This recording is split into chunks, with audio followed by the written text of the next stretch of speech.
Okay, so welcome everyone for it's great that everyone's so excited and they want to keep talking, but now we're going to come together for the second keynote of the conference. We're going to have Doyne Farmer, who's director of the Institute for New Economic Thinking at Oxford Martin School, professor of mathematics at the University of Oxford, and external professor at the Santa Fe Institute. And he's going to be talking about how complexity economics can give us guidance in an evolving economy. Very exciting. Please.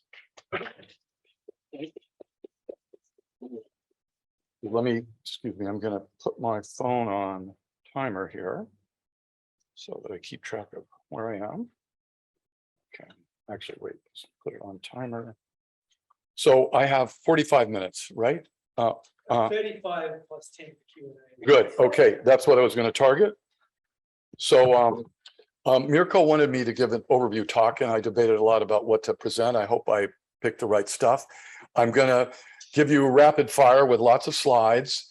So just try and get the basic idea. I hope we can flesh things out in the question period if I've gone too fast. So, you know, and I'm going to try and talk a bit at a high level about a whole new way of doing things, which, you know, is sometimes being called complexity economics now.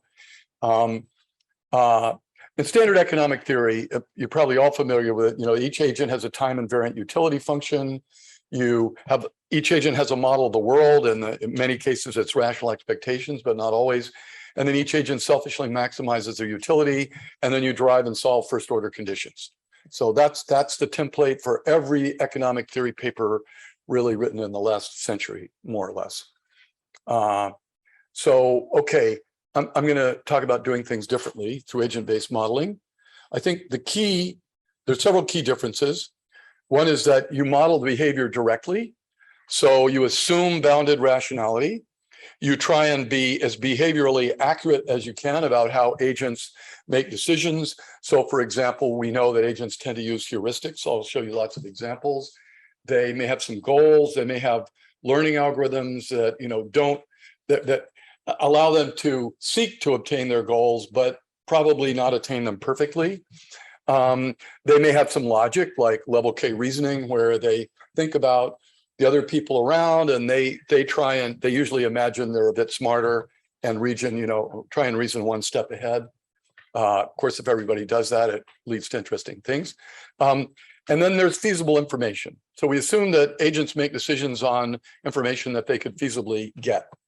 And then you model the dynamics through simulation. So, it might or might not converge to equilibrium, but you basically simulate the rules, you simulate the changes in the economy, that causes new information which feeds back. You might be injecting new information from the outside, and then you repeat the process many times, and that may lead to convergence to an equilibrium, or it may not. And we model everything from the bottom up, and sort of loosely speaking, that agent-based modeling plus perhaps some analysis that might be based on statistical mechanics or even based on more classical economics, ideas from biology, we call this complexity economics now. Now, when is each approach most useful? Larry Samuelson actually pointed out to me that if you look in Jimmy Savage's original book, you know, the thing that set utility theory in motion, he was very careful to say that he thought that maximizing utility, the first slide I showed, is really only useful in what he called small world problems. He said for more complicated problems, ironically, he used the example of planning a picnic, this probably isn't going to work very well. And, you know, it does work pretty well for things like designing an auction. But complexity economics, I'm going to argue, is most useful when you're dealing with problems where the outcomes are uncertain, where they have a complicated structure, and where you don't really know enough to maximize utility and get the right answer. Climate change being a good example where, you know, we don't even know what all the outcomes might be. Now, I'm going to then go through a few models. I'm preferentially choosing my own, unabashedly. So this first one is a conceptual model. I'm going to use it to illustrate the point, partly because it's really simple and it leads to a surprising result. And then I'm going to go into more practical examples later on. So in the run up to the great financial crisis, so here we just show some data on what happened. So the dashed blue curve you see there is the S&P index. Let me see if this, no, it doesn't matter. The kind of rust colored is market volatility for the S&P. And then the solid black curve is broker dealer leverage, and normalized everything so it all starts at 1, and so that's percent, 2 means it's twice as high as it was at the beginning. So what you see is that there was a long run up in the S&P. There was a long quiet period for volatility, and then leverage spikes around the time where volatility goes up and the market crashes. So I'm going to just show you a very simple model that reproduces this behavior. So in the model, we have a fund, classic value fund. They look for mispricings in assets. When the asset's underpriced, they buy it and try and be long. If it's overpriced, they short it. And then there may or may not be some noise in their valuation. And then there's a bank that has a portfolio. Then here we're just going to have one asset, one risky asset in a bond. And so the bank updates its risk estimate and enforces a leverage constraint and then updates the asset price. So written down, the model looks like this. There's 2 agents, as I said, the bank and the fundamentalist, one a risky asset plus cash. There's 4 simple assumptions.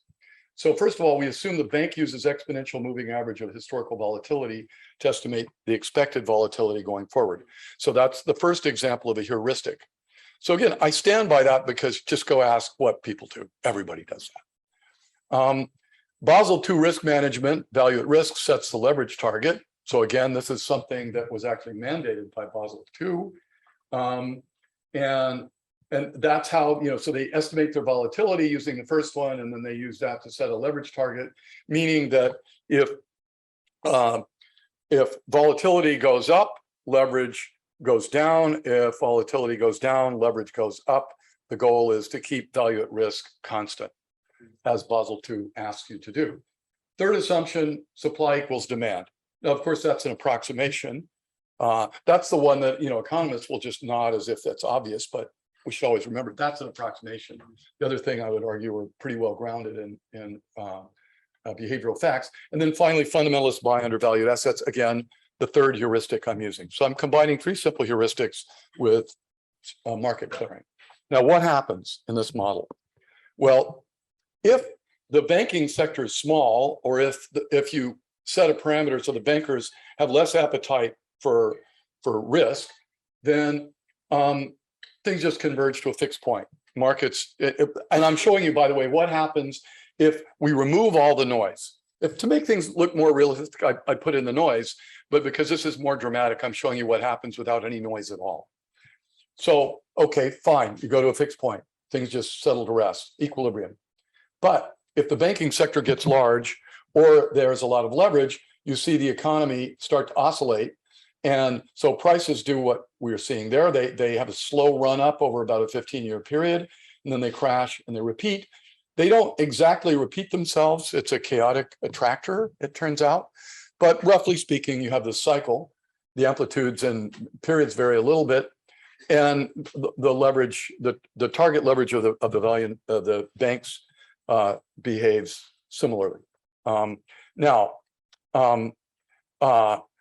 So the surprising thing is you get this spontaneous oscillation when back here, there's nothing in there to imply you'd get an oscillation. The reason you get it, by the way, is just that when things are reasonably quiet, the exponential moving average is smoothing everything out, which tends to make things even quieter, which drives leverage up. But leverage is a very nonlinear thing. So as leverage starts to go up, the market gets very unstable, and then that instability just drives the crash finally.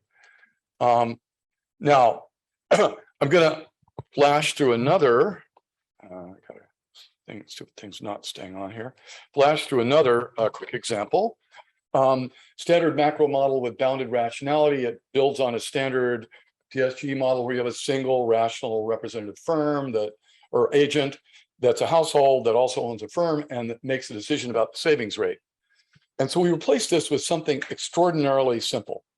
So in other words, you take the rational representative household, instead you make 1,000 households. And these households have a social network. So each household has, say, 10 neighbors in this network that you assign at random. And although you can assign them lots of different ways, it doesn't matter too much.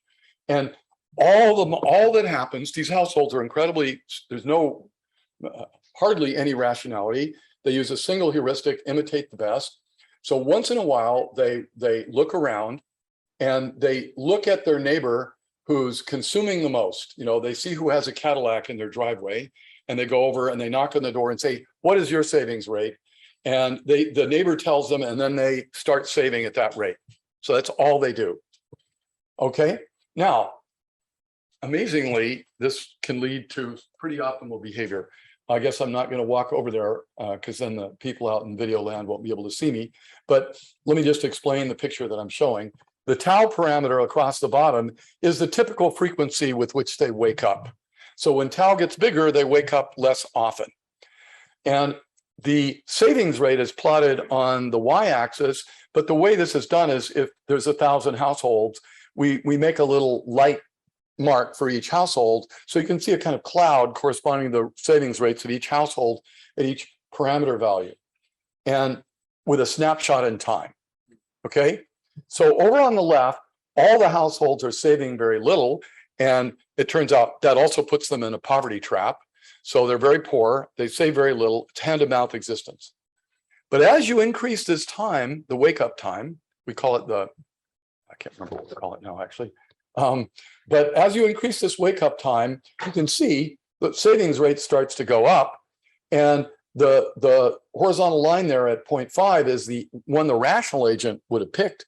And that, as that time gets long enough, and you can see that solid blue line is the average of what they're doing, they actually get to the savings rate the rational agent chooses. They get very close to it. So even though, again, these are incredibly stupid agents, all they do is copy each other. They don't do any reasoning other than copying their neighbor. They manage to find the optimum there. Now, then something strange happens, and the whole population starts to oscillate.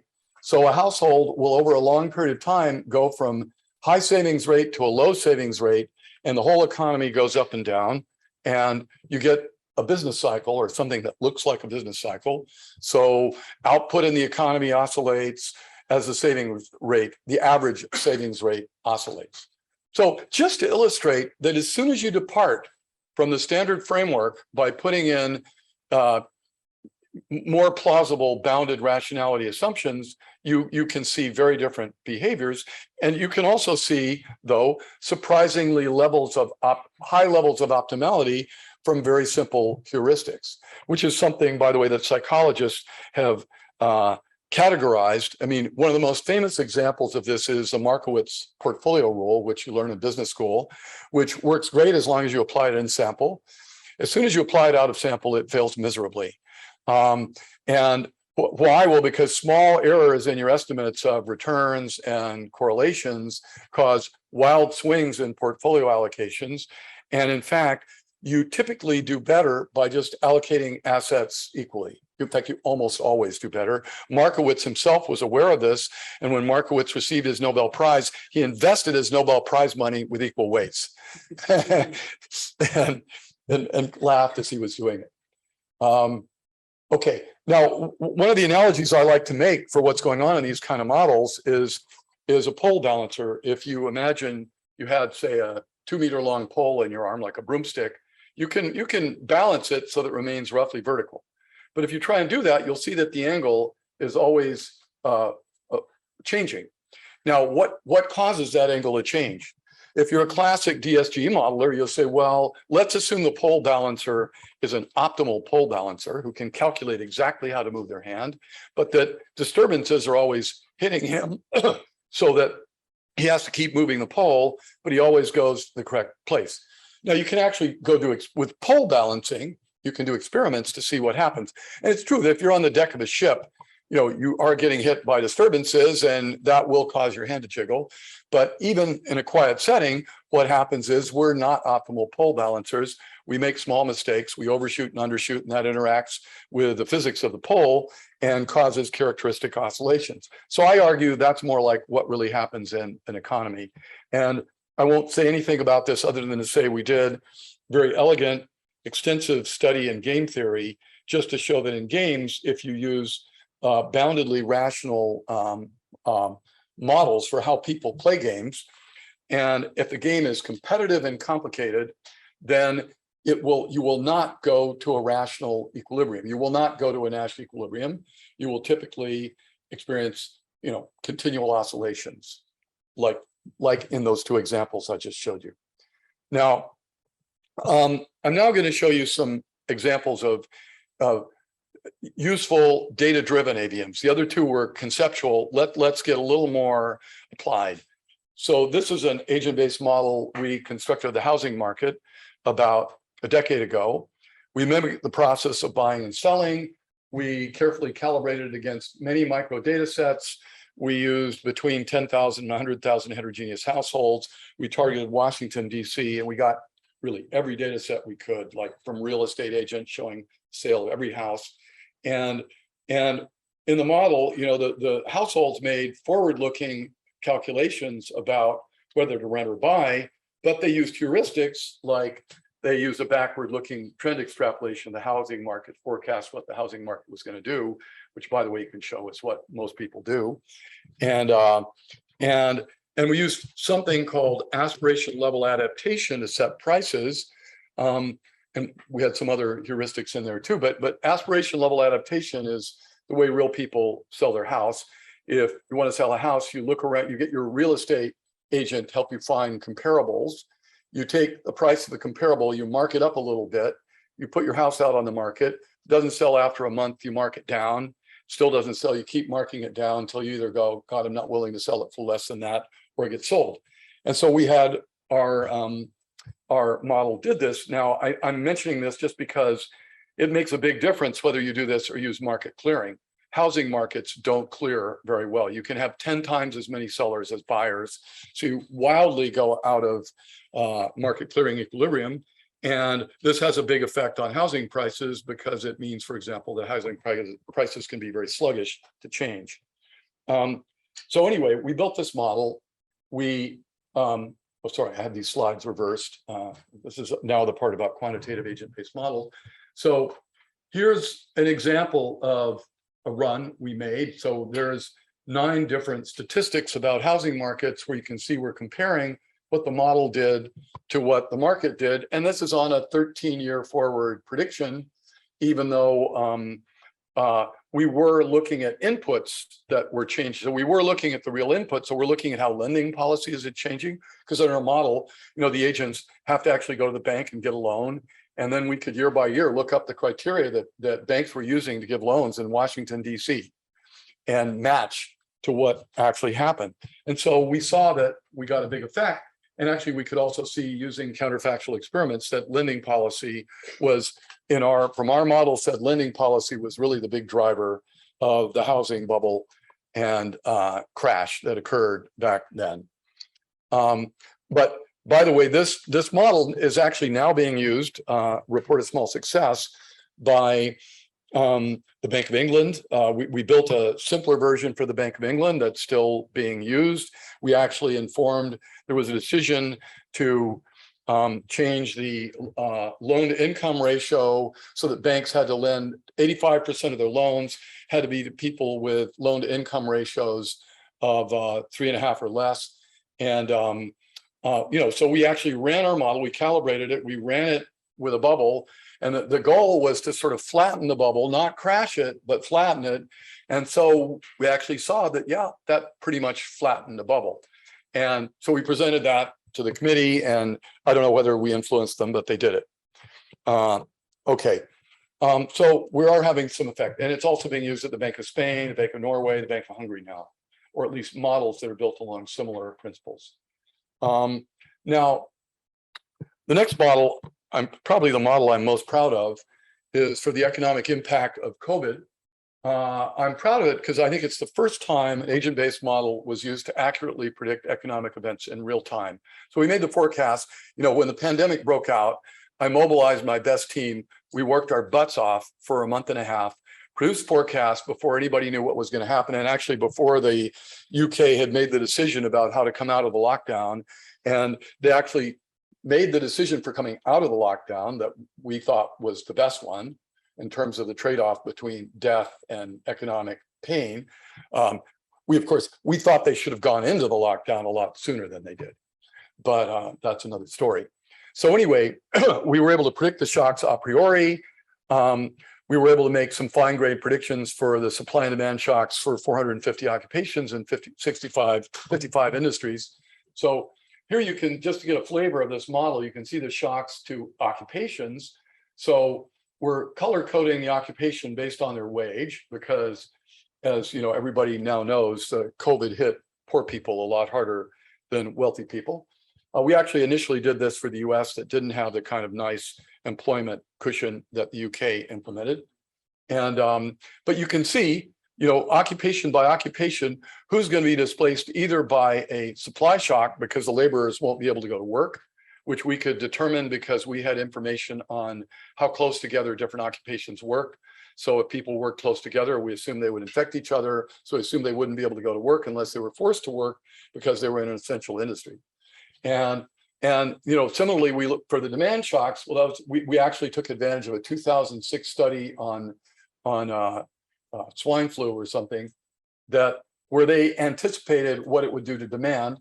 They got most of it right. There were a few things like healthcare that wasn't quite right, but we basically got most of that right. And then we built a model where we built a dynamic disequilibrium input-output model where we have a representative agent in each industrial sector. There's 55 sectors. We would step the model forward day by day. We assumed each industry had an inventory for the goods that it needed to build stuff to make what it made. And if it ran out of inventory, it wouldn't be able to make stuff anymore. Though with an important caveat, we introduced a new thing, a bespoke modified Leontief production function. So to see the idea, if you're in the steel industry, if you're going to make steel, you've got to have iron, you've got to have energy, you've got to have coke. But if you actually look in the input-output table, well, restaurants are in the input table for steel. Why? Because they have a cafeteria. You can get by without that. You have management consultants. You can get by without that. So we asked industry analysts at IHS Markit, who were specific to each industry, to mark which were the critical inputs. And then we assumed that only the critical inputs were binding, and that in a crisis, firms would get by without the other ones. And we showed, I'll come back and say, we later did a post-mortem where we looked at what made a difference in our predictions. That was a very important thing, getting the production functions right, which I can say most economic models have much more unrealistic versions of their production functions. We tested several lockdown policies. And again, we were lucky that there was actually, we jury-rigged the inventories of the US. We later found out the ONS actually had inventory data, but we couldn't find it at the time. But so we initialized everybody with typical inventories, assuming that's what happened when the pandemic started. And then we ran the model forward day by day. And if they either didn't have the labor, didn't have the inventory, or didn't have demand because their customers were saying, sorry, we don't want your stuff, they would.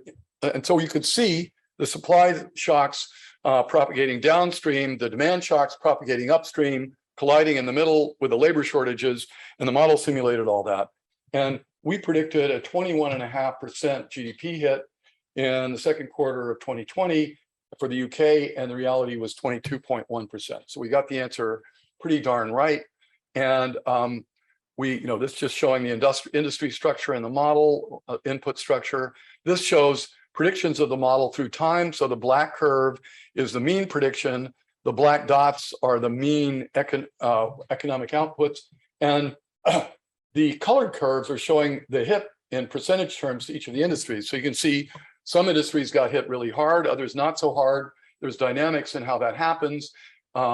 Things start to happen, around the time the lockdown ended, we were starting to see the collisions of these shocks actually causing shortages that shut things down. But on an industry by industry basis, if you just take a snapshot in time for the quarterly performance, you can see we were high on some industries because now we're plotting the predicted against the actual, low on some other industries. On average, things averaged out fairly well.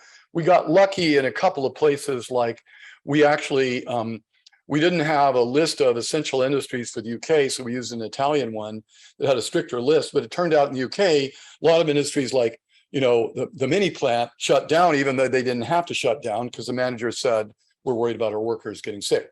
So it turns out what happened was a lot closer to the Italian list than the UK list. Had we known the UK list, we would have done worse, just because of voluntary actions. So, but okay, the point being, like I said, I'm proud of this model, and I think it shows that these kind of models can really be useful. Now, let me see. Okay, yeah, all right. So I'm gonna blast. We're doing a lot of stuff on financial markets. Bank of England, European Central Bank are increasingly actually getting access to balance sheets of key institutions, which means you can start to run these kind of models where you do systemic stress tests, where you can even look at the dynamics of the process of risk management and understand when the eigenvalues cross through and the whole financial system becomes unstable or becomes sufficiently toward the boundary of stability that shocks will be dramatically amplified. So anyway, we're doing that kind of thing. We have a model for occupational mobility led by Maria Del Rio Chinona, where we take this 450 level view about occupational occupations. We simulate the way people get new jobs. So mostly people apply for jobs in the same occupation they're already in. But if their occupation comes under stress, or from time to time, they're going to apply to other occupations. And you can anticipate which occupations they're going to apply to, both by looking to see what's actually happened historically, or by looking at task similarity, turned out to be the best predictor of what happens.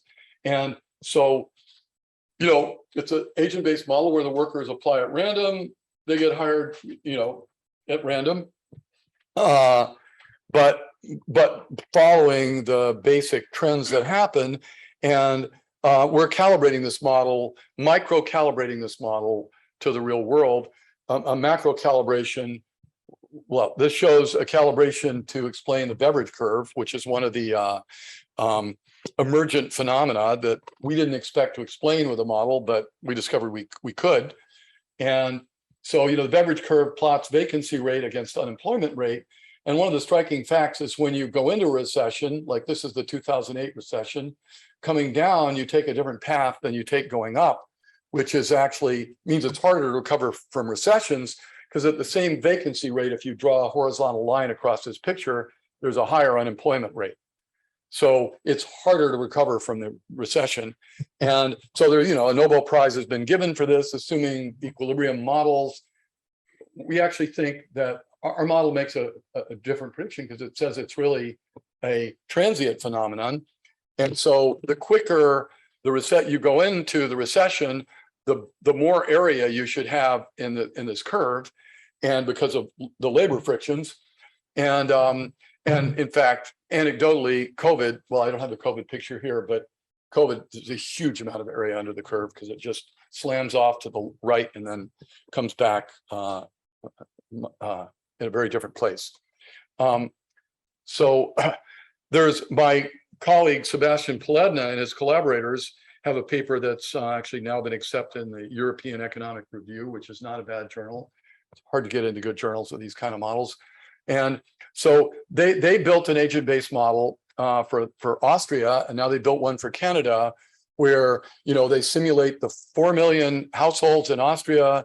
They simulate many of the firms in Austria, and so and firms are scattered across about 60 industrial sectors, and they've shown that their predictions are about as good as DSG predictions. Now, as Sebastian will admit, this is just a start. There's a lot of things in that model that could be done a lot better, and we're trying to do that a lot better. Let me just give you a little vision of our integrated climate economics model, where this is parts of this are built, parts of it are still fantasy and something we're trying to get fully funded. but we sort of parse up how the economy works into different pieces, like the production network, the labor network that I just mentioned, households, and these things interact. Like we're doing a study now where we look at the green energy transition. We look at plausible rewirings of the production network for the green energy transition. So we're not looking at just fossil fuels becoming solar cells, but how their whole supply chains change. And then what that does to the labor force, and is labor force going to spontaneously keep up, or do we need to retrain? And if we want to retrain, how do we retrain? Because it's not the most efficient thing to turn coal workers into solar farm workers in general. You want to think about the whole network of occupational mobility and geography and do, surgical retrainings to make things happen as well as you can. So that's the kind of thing we're doing there. We have an energy model for the climate transition, but maybe I'll go on. I mean, let me just say, this approach takes advantage of a heterogeneity. So the idea is you simulate the economy from the bottom up. So macro emerges from micro. Advantages, it has what I call verisimilitude. That is, it's an as if rather than an as if model. You can easily incorporate behavioral economics. You often get endogenous dynamics, which means you can explain things in a more natural way if they're really endogenous, like the financial crisis, for example. Copes with uncertainty as opposed to risk. That is, when you don't know all the outcomes or when you don't know their probabilities, then you can still proceed forward in a better way. And perhaps most important, it's scalable, meaning you can put in the complicated structure of a real economy. Why is that? Well, actually, let me go forward to that slide. I mean, the optimizations well, this is a quote from two fairly mainstream guys, David Leibson and Xavier Capex, slightly non-mainstream. They say optimization is typically not computationally feasible when there are dozens of continuous state variables. In such cases, numerical solution times are measured on the scale of years or centuries. So if you want to make a housing model like we did with 100,000 agents, there's no way. You can do 10 maybe with a lot of work. Whereas in complexity economics, agents are using their heuristics. They're sort of realistically making decisions on the fly every year as they go along, or every month in that model. And so it becomes much more feasible. There are disadvantages. There's less formal structure. Calibration and initialization are challenging. You really want to calibrate them with microdata, which is a lot more work. You really want the ONS and places like that to collect the microdata and make it available to you. It remains to be properly developed. There aren't that many groups doing this. It's a whole different set of skills than building a classic equilibrium model, different culture of research. As I was just commenting to somebody in an economics department, it's not a viable, successful career option for a young economist, though one of these days that's going to flip. It's not surprising the mainstream rejects this. We're abandoning foundational assumptions like utility maximization that have been in place for 150 years. It's a very different skills toolkit, different attitude, different culture. So it's strongly resistant. I have a book that's kind of come out about this, so you can send me an email or go look on my website where I'll post the intro at least. So I hope I have time for questions. Thank you.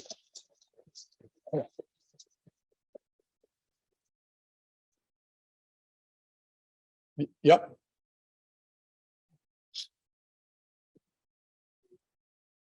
Working. Hi. Well, I'm shocked at the quality of the presentations. Keep getting better and better. Oh, thanks. Okay. My first question is: you spoke about micro to macro. So obviously, in a digital economy, you have much more information from the individual level. Do you think that the policy of government could be more toned to the individual? And secondly, I'm a massive skeptic. Did you use, when you were modeling the COVID, the analysis of who was susceptible to COVID, for instance, from the CDC information about obesity or heart disease or whatever, Yeah. and also from the princess ship, whatever it is. So there was information just so that you could have said, well, if we actually locked down a certain percentage of we'd have had less disruption and probably the same amount of deaths or something of that nature. Yeah, Thank you. So let me first do the question about individuals. I think that's the big advantage of this kind of approach, because you make heterogeneous individuals. Like in the macro model we're building right now, we try and model the globe at 1 to 5,000 scale. So we have one person in our model for every 5,000 people in the world, right? You can put a lot of agents in there, and we have a representative population that we try to make demographically accurate country by country. So we have the order of 50 countries because we can only do countries where we have data. But we can really go down at the level of individual, and if you have a policy you want to look at, we can put the policy in. You can put in any kind of complicated policy you want. So we're not restricted in that regard. And we can look and see who the winners and losers are. Now, of course, we only are going to correctly predict the winners and losers if the model is accurate enough to get that right. Okay, so that's where we really have to work hard. But all that stuff is easy compared, no conventional model is going to come close to doing that kind of thing. Now, the digital world is really essential for this because that's the main place, or one of the main places that allows us to get the kind of microdata we need to make these models work well. Now, on our COVID model, okay, we did our best to make a quick and dirty model of the pandemic. That we're not epidemiologists, so we taught ourselves in a few weeks. Oh, rigged up. Oh, good. I had extra time. Rigged up the best one we could, and actually we weren't too bad. We didn't take everything into account because we couldn't. And but what we did see is what the government did was the basic key is that customer-facing industries cause a lot more infections than manufacturing industries and so on. So what we basically said is open up the stuff that's higher up the supply chain, keep the customer-facing industries closed because there's going to be a lot of infections there, and then we'll take an economic hit, but the economic hit is not so bad, and we take a little bit of an epidemic hit, but it's not too big. And that's, I think, roughly how it worked. By the way, we have a model now for New York metropolitan area. We teamed up. We didn't do this one in real time. We teamed up with some real epidemiologists, and we're taking advantage of the fact that we have a database with 500,000 volunteer people who let them track where their phones were all day long. So you can see when people stop going to work. You can see when people are going out and disobeying the curfews and all that kind of stuff.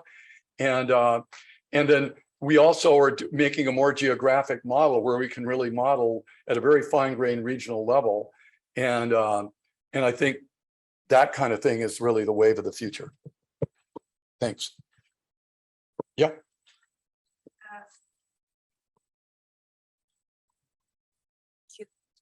So you mentioned heuristics for individuals. I'm wondering if you have included any heuristics in your model.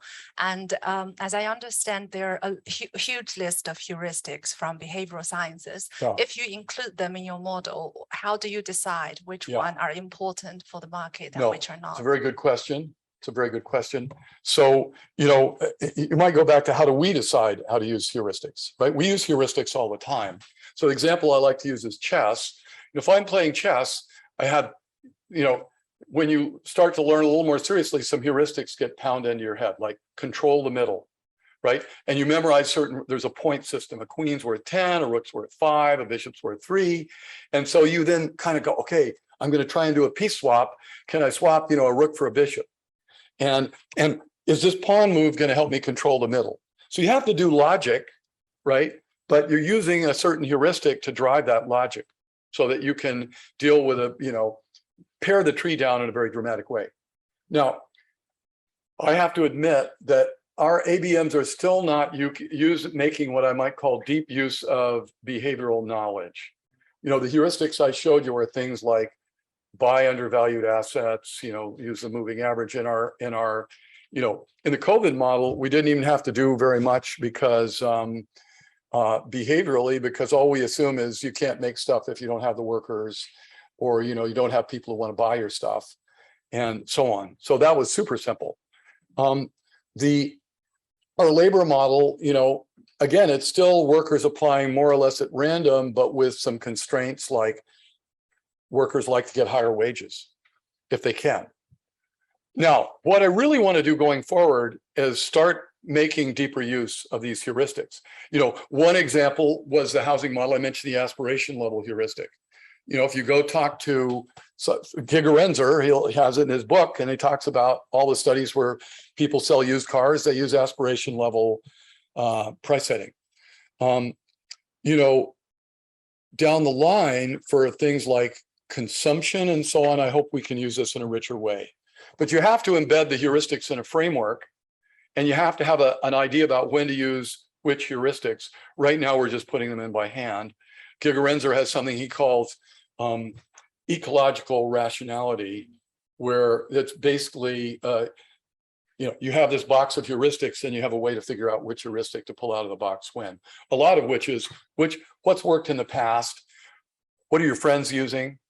You know, imitation's a big one, actually, but imitation you can use at a meta level.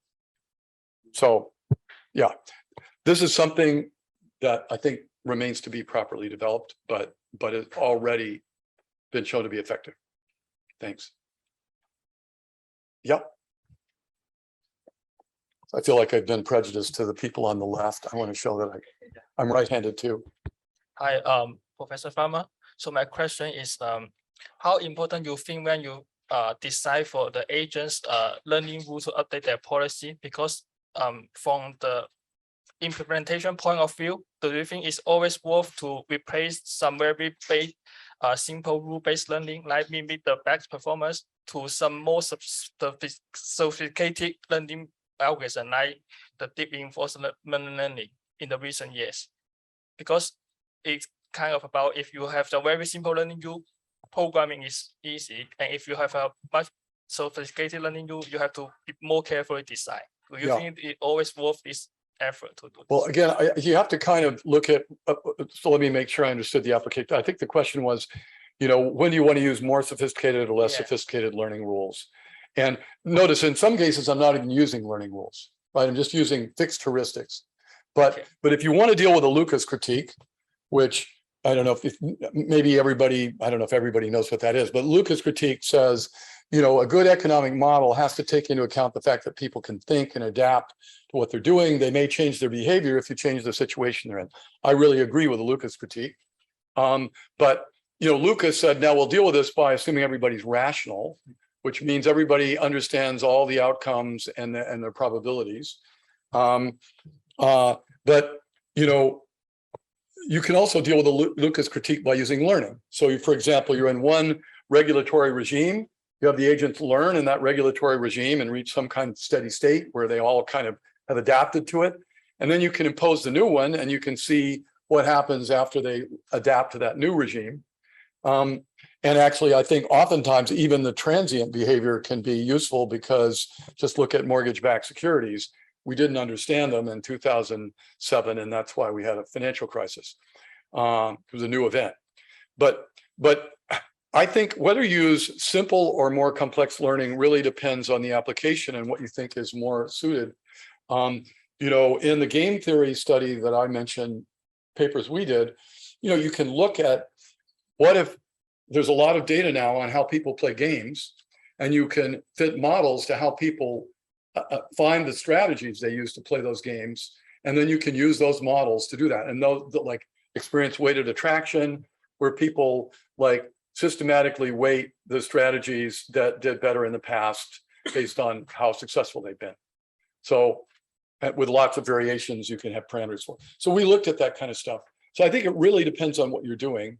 You want to choose the thing that's most reasonable for the problem you want to solve. I actually heard a talk, when was this, a few days ago, where somebody was talking about using like machine learning methods to actually understand how people make decisions, rather than using the machine learning method just to learn. Let's create a model for how people make the decisions, and then we can apply that more generally. Yep. So actually I have a question from the internet, but it's great because I agree with the sentiment and also with the question. I have asked it myself. So first of all, Niels Handler is saying that thanks for the great presentation. And then his question is, how do the dynamics of innovation, for example, in innovation ecosystems, lend themselves to the economic complexity modeling approach? Yeah, well, It's tricky, to be honest. I think, I mean, and I debated about, I wanted to say, I do stuff on innovation too. But to be honest, so far my innovation stuff kind of sticks close to the data. Some people have built ABMs for innovation.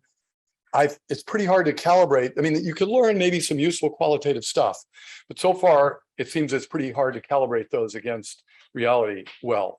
But so, you know, I think it's really important to keep things data grounded. A talk I initially was going to give, but Mirko said, no, give the one I just gave instead, is on, we just collected data on what different technologies cost as a function of time. Now, all we could get. And then, you know, we fit some time series models to try and predict how those would improve through time, because actually the improvement patterns are pretty predictable, even if the innovations aren't. And then we use that to forecast how much we think a fast renewable transition will cost in climate change. And our answer was, it actually doesn't cost us anything, it saves us money. So okay, that's very grounded on empirical stuff. We don't have an agent-based model. But when we build out this, am I going? Yeah, I'm going backwards in the right way. We build out this model, we're trying to get at more causal ways of doing things. So for example, for the labor transition, we think we have a pretty decent ABM for that part. But up there in innovation and technological change, we're still, you know, we're doing a lot of patent analysis to try and think about what patents are telling us. For example, if you look at patents and you just compute eigenvalue centrality measures, you can see back in the 50s, the central technologies were fossil fuels and nuclear power, and now they're renewables, and fossil fuels and nuclear power off in the periphery. Yeah. So that's giving you a hint about where the innovation space is going. And, you know, Chris McGee has done some work trying to predict progress based on patenting.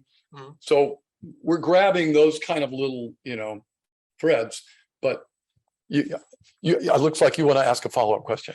Yeah, my follow-up is just because we have some people in the room who are, I guess, they have data or they're supporting research, could maybe, I guess, take action to enable more of this kind of analysis in the area of innovation. So what do you think needs to happen to make it possible? Well, okay, lots of data, and you know, it's so far in the psychology literature, people understand things like, how do people make choices that involve risk? But how do people make choices about innovation? How do we model the behavior of innovators? It'd be wonderful to do it. And I'm keen to do it, but I just find it a bit daunting to do it and feel like I'm, you know, really, but, you know, maybe we'll get there. You know, we have a model for learning curves, for example, where we assume that engineers throw darts at dartboards and they're smart enough to understand when they've made a better throw. And that actually gives you, derives the functional form of a learning curve to do that. Suggests maybe learning is not as fancy as we think. But so maybe we can do that. But I think it's pretty wide open. Thank you.